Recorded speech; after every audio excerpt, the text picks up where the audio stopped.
gosh. This is so weird, like, doing these videos. So, yeah, I just want to talk a little bit about my day today. I had a really great day. It's my brother's birthday. He turned 26 today. Yeah, 26. And I think I had, like, a better idea of what I actually wanted to do before I started. I just had, like, a vague idea of, like, oh, I'm going to share my day because I had a pretty awesome day. But I think the main thing that I want to talk about today is these. Can you guess what this is? Can you see it? Does it make sense to you guys? I mean, maybe not just, like, one, but, like, a bunch of them. They're grapes. But they're not just any grapes. They're cotton candy grapes. And they taste like cotton candy. And it's totally bizarre. It's totally weird. And I totally didn't know about this at all. Me and my folks, we went out to eat for my brother's birthday, and there was this huge thunderstorm, lightning storm. Absolutely crazy. It was on the waterfront. And when we came back home, we realized that it hadn't rained at home. It had just rained on the waterfront. So, we went to that, and then we went shopping afterwards because we needed to get some stuff. And so we went into Trader Joe's, and I got left there, and I had to buy coconut milk on my own, but I didn't have any money, even though I went to the bank, and I cashed my check. For YCC for $2,150. Yes. That's all up in here. This little stack of money. Hundreds and 50s and 20s and 10s. And last time I got paid for my first session, same amount of money, $21.50. I did a little money fan sort of like thing. Yeah, spread it all out. And I had a money fan. I had a money fan to fan myself. And I put a picture of it on Instagram. Yes. So I'm not gonna do it this time. I'm not entirely sure what I'm gonna do with that money, because, like, I wanna say I kept like 150 of it for myself, like, out in cash, because I cashed it at the bank that they issued it at, and then I put it into my bank account, and then it was, like, immediately available because I deposited it as cash. So I could use it. I didn't have to worry about it, like, showing up in the next 3 to 4 days, so I could make purchases with it immediately. And I kind of did. Not really. But I used that money to buy my plane ticket. I used it to buy these new glasses that I have. I used it to buy my new phone that I'm recording on.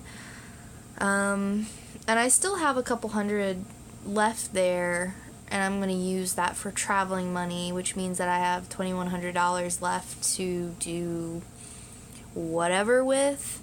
I kind of want to have that on hand to pay for any bills that I have, because another thing that happened today, before I went out to eat, before I went out to go to the bank, I applied for, I have to, like, say this quietly because I'm afraid somebody's going to hear me, credit cards.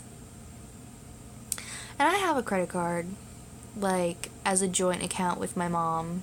And basically that was for when I was in college, because I had a debit card and she didn't want to put any money on it, or she forgot to put money on it, so I would be, multiple times I was left in the grocery store with a bag, a cart full of groceries that would last me 2 to 3 weeks, and my card didn't go through, and I had to call her at work and be like, Mom, I'm at the grocery store and the card isn't working. There's no money on it. I have groceries I need to buy. Mom, can you put money on it now? And she'd be like, oh my gosh, why didn't you tell me before you went to the store? And I was like, I didn't think about it. I didn't think that there wasn't any money on there. I didn't check. And, you know, she was like, I didn't check either. And I was just like, none of us checked. So after a couple of times of that, she was just like, you can have a credit card and I'll be the joint user.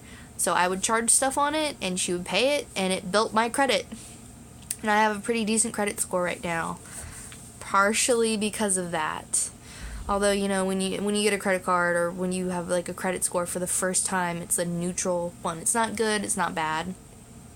And then like depending on what you do, it can get good or bad. So, I'm applying for my own credit cards. My mom doesn't know about it. Nobody knows about it except for me and my sister when I tell her, because I tell her everything. But yeah, when you're older than 21, if you have access to somebody else's funds, like your parents' funds, like I have a joint account with my mom, a joint line of credit with her, and I know that like if I got into like deep financial trouble, she would bail me out of it, or I would just figure out how to do it on my own because I'm an adult, basically. Like, I will totally rely on my parents because I know that they're a resource that's available to me. Like, I know some people don't have that, and I totally like respect that. Like, not everybody's as lucky, not everybody's as well off, not everybody has that resource available to them. My own parents didn't have that resource available to them, but I do. So yeah, I'm gonna use it. But anyway, in credit card company applications, they used to have this thing where like college students would apply and they would use their parents' income, and they wouldn't be able to pay back their debt, and then their parents would have to, and it caused a big problem, big issue. So they said, oh no more kids applying for things with their parents' income. We can't give them credit cards anymore. So that's why there's now been, and that was in 2009, there's been a surge, it's fairly recent, of like student credit cards that are like a thing. And then also when they did that new law, they said no more people applying for credit cards without their own personal income. It cut out a lot of people who have like, they rely on other people for their income, so like stay-at-home parents mostly. People who don't have jobs, they rely on their spouse's income. So when those people apply for credit cards, and people in my situation, like I don't make a lot of money on my own, I kind of rely on other people's income to make ends meet. Not that I have a lot of expenses, like I'm basically provided for right now, but I'm trying to set out on my own, and these credit cards for me are just kind of like a backup plan, like a cushion in case there's an emergency and something really bad happens and I need to take it home, or I need a rent payment or something like that. Like, these are like the emergency, oh shit, something's happened, like I need money right now and I don't have any in my account, or whatever. And that little bit of this next payment that I've got, this $2,100, is also that oh shit money. Like, I need a cushion to make this work, so that I don't have to run to my mom the moment something bad happens. Like, I can have this there, and I'm just using their name or their credit. Not to mention that I have decent credit. Like, I can pay back these credit card things on my own. I can make the minimum payments, at least until I get like the money. I can do that. So I applied for them, and I used my mom's income, and then I added basically what I could contribute as income as well. I added that in there, and I applied for 2 credit cards. In the application, it said that I was approved almost immediately. I mean, I don't know how that works or whatever. It says they're going to send me my stuff now, and it's going to get here in a week or so. And the first credit card, I was approved for $6,500 as my credit limit. And the second credit card, I was approved for $5,500 as my credit limit. So together, I have a cushion of about $12,000 in case something really bad happens. I'm not going to run all that up. I'm not going to spend all that money. I can't pay back $12,000. I can't afford to be in debt $12,000. But you can bet I can spend $2,000. I can spend $2,000 and I can pay that back, and I will have no trouble, no problems. And the other thing is, when you pay stuff back, you're not paying back the full amount. You're paying, if you make a payment, you can make the minimum payment back. So I can spend I can spend $2,000 worth of minimum payments on those credit cards. One of them has, I believe, no foreign transaction fee, which is the main thing that I wanted. And the other one, I think, is a cashback card. So, or not. No, yeah, I'm not sure. I was looking at cashback and then I was looking at minimum payments. So, and foreign cashback, foreign transaction fees, and then also like late payments. So one of them I applied for is like no late payments, no penalties. It has a foreign transaction fee and it has like a balance transfer fee, which is balance transfer is when you pay one credit card off with another credit card. You basically transfer your debt from one card to another card, and that's a balance transfer, which I didn't know before I started looking at credit cards. And then the other thing was, I believe, no foreign transaction fee. And I think that one was the rewards card. So technically, I have, if those show up in time for me before I go, I'll have that much money to use as a cushion, so I'll be able to spend money abroad and not have to worry about foreign transaction fees. Plus the credit card, the joint credit card that I have with my mom. I also have that, and I've mostly stopped using that. I only use it a little bit for like tiny purchases. And I think I probably shouldn't use it while I'm away, because then that'll alert the company and they'll close it down and that'll just be awkward for everyone involved. So let's see. Yep, I got that. I got approved. They're gonna send that to me. Also, I bought a phone case for my new phone, because when I bought it from Project 5, I bought the service and then I bought the phone. I got it at a discount. All they sent me was the phone and a charger. One charger, which is a double Type-C wire that plugs into a wall cord with a Type-C adapter to it. And I have all this other stuff that's like USB. I have a USB that is like connected into a wall adapter. I have a USB, like a mini USB to USB Type A, both of them Type A, that goes into a wall mount.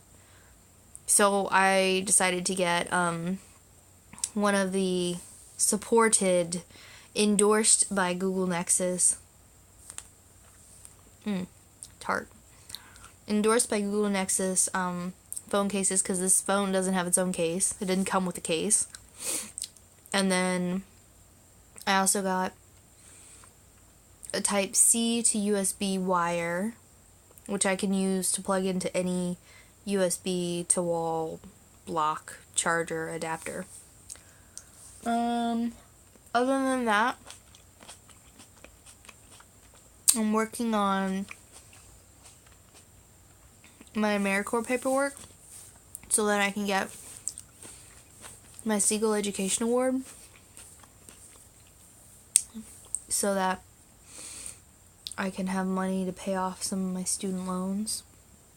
And I still need to file my taxes at the end of the year, so that I can get the taxes back out of the paycheck. And I think it shouldn't be too hard to do that. And I'm thinking about scheduling an appointment for my dog so that he can get rabies tested, so that I can bring him over. Because I was thinking about leaving him here, but I also think that that would be like too much trouble. And honestly, by the time that I get settled, I can easily see myself spending 2 years there. So if I bring him over after half a year, then it's still a year and a half that I would have him there. And it's pretty easy to take him to China if I want to go to China. I might just get a job with ASUS or another company or who knows what. We'll see. The other thing is, like, life doesn't go the way you plan, so it opens new doors and new avenues and things like that as you go through life. Things that you didn't know exist will present themselves to you. So maybe I'll go to China, maybe I won't go to China, maybe I'll just stay in Taiwan, maybe I won't stay in Taiwan, maybe I'll just leave, like, as soon as my thing is over with. But, like, I'd still like to have the option of bringing my dog over there, because, like, before I left for the summer, I kept thinking, oh my god, he's so old, he's like 8 right now.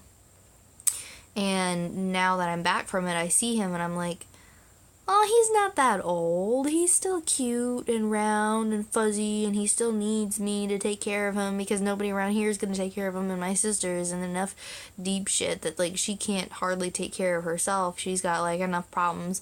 She said that she would take care of him, and she was just being nice because she's too nice. Like, she wants to take care of everything, but she can't even take care of her own dog. She's not in a good situation where she can do that.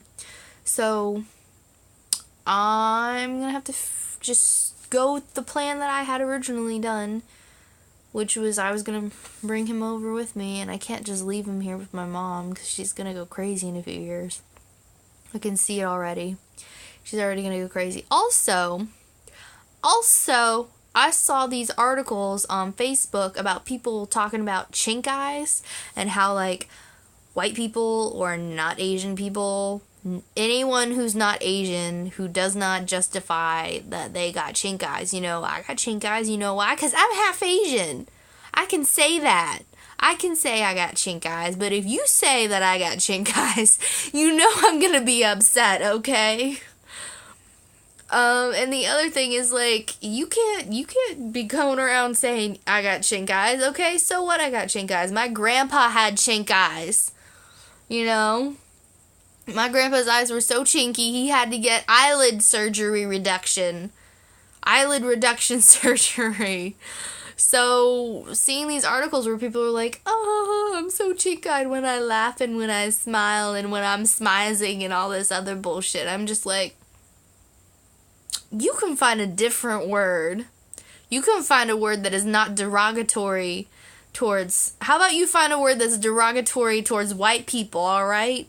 And then you can use that to describe your own eyes, okay? I can say I'm chink-eyed. I would never think to say that I was chink-eyed while I was smizing, though, so... That's just that little rant that I inserted there. A little bit of the current events that are happening outside of my life. This is 17 minutes long. Nobody's gonna watch this video. But buy these, though. Cotton candy grapes. They're delicious. A little weird, but delicious.